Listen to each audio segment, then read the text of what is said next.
Every superhero needs a villain, one that's iconic, thematically complex, and full of evil. Unfortunately, the ones I made as a kid are none of these things, until today. I'm gonna redesign my childhood superhero Bullet Boy's rogues gallery into worthy opponents that can push him and his abilities to the limit. Because without a good villain, there's no way I can reboot Bullet Boy as a new comic. The best superheroes have a colorful lineup of villains that challenge our hero to overcome impossible challenges and save the day. Spider-Man's got villains like Doc Ock, the Green Goblin, and Venom. Batman has villains like Scarecrow, the Riddler, and the Joker. I'm the Joker, baby! Supervillains exist on a wide spectrum of traits that can vary depending on the story you're trying to tell. Are they a one-time villain of the week? Or a recurring villain that stands as a persistent threat to keep our hero on their toes? Or are they an arch nemesis? Someone who has a personal connection with the hero with complex motivations and a long-lasting presence over the course of the story. Right now, Bullet Boy has 3 primary villains. We'll start by taking a look at their old designs, take a deep dive into their backstories, and emerge with a villain that can give our hero a real challenge. Then, place them somewhere on this villain spectrum, and at the end of the video, I'll be making an all-new villain that I think will give Bullet Boy a run for his money. Let's jump into villain number 1. Meet Shaka, who actually makes his first appearance in Bullet Boy's first issue. At first glance, Shaka's design doesn't really tell me anything about the character. It might be because of his blank features and relatively small stature, making him more cute than he is threatening. But I do think we can use that to our advantage when framing his origin story. Also, it's worth noting that his design doesn't really tell me anything about his powers either, so his new design should really aim to showcase them. Let's get drawing. Shaka is a robot constructed by Next Tech Industries, the patented combination of artificial intelligence and cutting-edge engineering. His mission: to lead a robotic civil workforce responsible for labor-intensive projects sanctioned by the city. Shaka and his crew completed hundreds of large-scale projects with their unique ability to manipulate magnetic force and electricity. Unfortunately, their efforts gradually render thousands of citizens jobless, leading to growing resentment between humans and their mechanical contemporaries. Tensions reached their peak when, on the 3rd anniversary of the Next Tech patent, the City Council announces permanent, total transition to robot labor. Widespread public outrage leads to increasing attacks on the robots in a desperate attempt to take a stand. Shaka is the unfortunate victim of one such attack,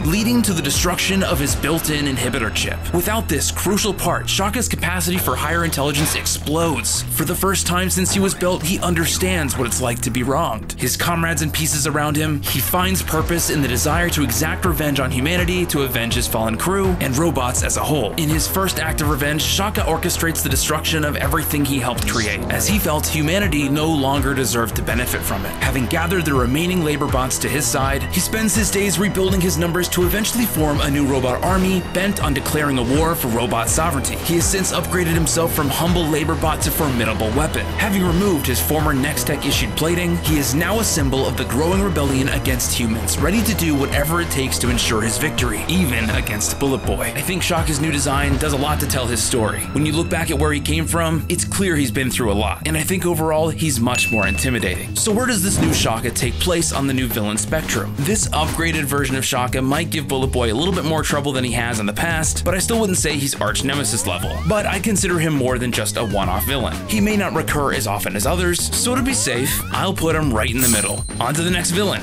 Meet Bulk. Well, he might not be the most unique villain, given that other villains like this have been made of sand and clay, so let's think about ways to set him apart visually from the usual browns and tans that these characters usually go for. The bio I wrote for him as a kid mentions he was the result of an accident at a modeling clay company, so maybe we can improve his backstory and give him a pop of color in the process. Bear with me, this one's gonna be rough. Bulk was born in a research facility that developed toys, science kits, and, well, modeling clay. The plan was to give their new clay prototype the properties of a shape-shifting organism, which is crazy. Why on earth would you do this? Well, as you can imagine, they failed. All of the employees had left for the night, and because they were so tired and overworked, they forgot to put the lid on their new prototype. Suddenly, an unexpected power surge from a broken generator sparked a horrifying chain reaction, causing this volatile and experimental clay to absorb massive amounts of energy. In no time at all, it had fully mutated and transformed into a colossal, brainless monstrosity. Even more terrifying, it was angry. Why? Well, I don't know. What would you do if you woke up as clay. Even for comics, the science behind this creature's existence was highly questionable, but that didn't stop it from building its mass with all the labs surrounding clay and seeping out of containment and onto the city streets. There, Bulk began picking up everything from small sharp rocks to 14-wheelers, and before anyone could stop him, he had become an unstoppable, amalgamated abomination of playful evil. There,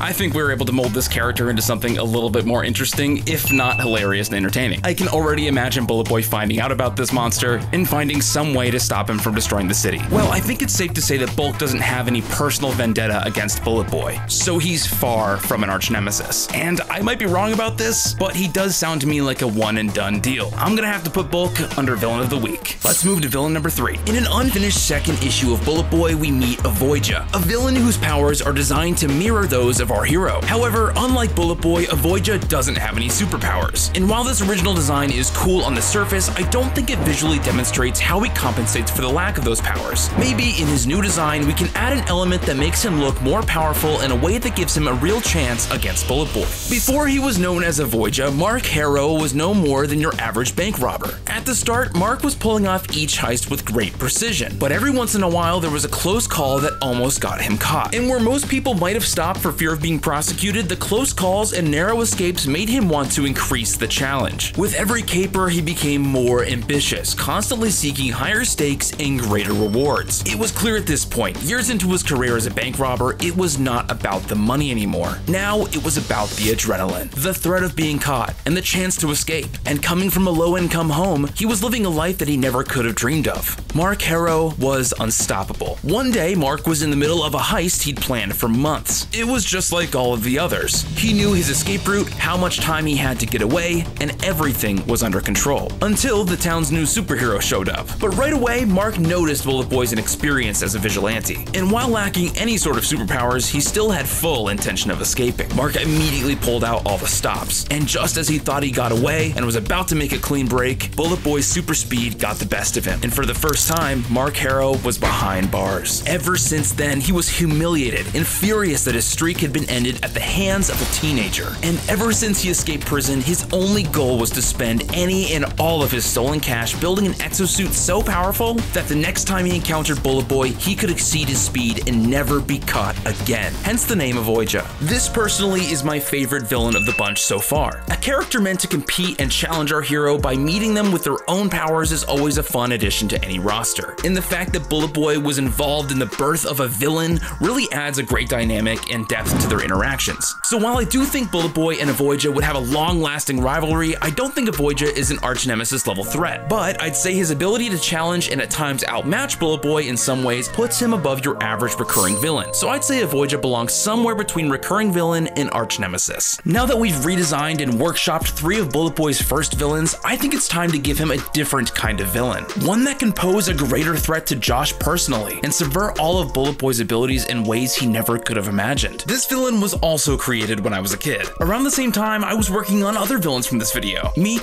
Tbri, an incredibly intelligent villain with the power to teleport and turn invisible. And because he was invisible, I would just draw him as a simple rough sketch of a human figure. That's the best way I knew how to draw it as a kid. So I figured he'd be perfect for this video because their original design wasn't really a design at all. Let's get drawing. I started by thinking about ways to keep the simple human sketch look intact, while giving him a suit that would allow him to use his invisibility. I also decided to attach multiple sensors all over his body that allows him to see around him at any given time, even in the dark. And by leaving his suit white, I thought it might help him stand out and really make those red sensors pop, making him look super intimidating. But how could he possibly compete against Bullet Boy? After all, he doesn't have super speed. It all starts with Tbri's greatest strength, the fact that he doesn't exist. Nobody knows about him, not even heroes who've been protecting the city for years. Tbri doesn't have a hideout on the outskirts of town or a secret office in a skyscraper. Instead, he resides beneath the city completely undetected. Tbri is a master of data collection, utilizing surveillance, cameras, sensors, and trackers scattered all throughout the city. He closely monitors Bullet Boy's movements and keeps a watchful eye on his patterns and behaviors as a vigilante, meticulously observing and measuring every step Bullet Boy takes. When Tbri does emerge from his hidden lair, he remains invisible, silently studying his adversaries from a distance. What makes him even more formidable is his strategic prowess, allowing him to uncover Bullet Boy's secret identity within a matter of days. However, Tbri keeps this valuable information close to his chest, intending to use it in the future to make Josh McKean's life exceedingly difficult. Through Through a series of smaller arcs, Bullet Boy gradually becomes more aware of the true danger that he faces, almost before it's too late. The ways in which Tbri knows Bullet Boy's every move, with access to his past and personal information, makes him the best runner-up for arch nemesis. Let me know down in the comments below if you have any of your own villains or what you thought of these redesigns. Keep in mind there could be new designs or even more changes made before they appear in an actual Bullet Boy comic. I also have plenty more villains that would work in future videos, so please like this video and subscribe if you'd like to see a part 2. See ya!